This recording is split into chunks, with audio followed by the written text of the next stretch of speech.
ரொம்பவே ட்ரெண்டிங்காக இருக்கிற இந்த ஸ்லீவை எப்படி கட் பண்ணி ஸ்டிச் பண்ணுறதுன்னு பார்க்கலாமா? இப்போ வந்து பார்த்திங்கன்னா, நான் ஒரு கிளாத் எடுத்திருக்கேன். அதை வந்து மடித்து போட்டிருக்கேன். இப்போ டோட்டலாக எனக்கு 4 கிளாத் இருக்குது.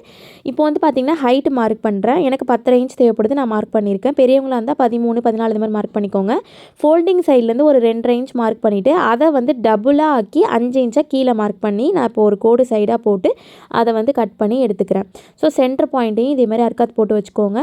நெக்ஸ்ட் வந்து பார்த்திங்கன்னா, கீழே மடித்து தைக்கணும். சின்னதாக உருட்டி மடித்து தைச்சிக்கோங்க. நான் தைக்கிற மாதிரியே தைச்சிக்கோங்க.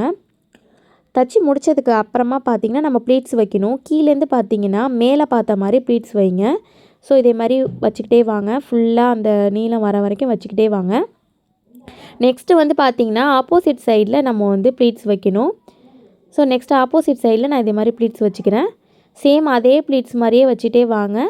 மேலே பார்த்த மாதிரி தான் வைக்கணும். ஸோ இதே மாதிரி ஃபுல்லாக ப்ளீட்ஸ் வச்சு எடுத்துக்கோங்க. ஸ்டிச்சிங் வீடியோ வேணும்னா ஸ்டிச்சிங்னு சொல்லிட்டு கமெண்ட் பண்ணுங்கள்.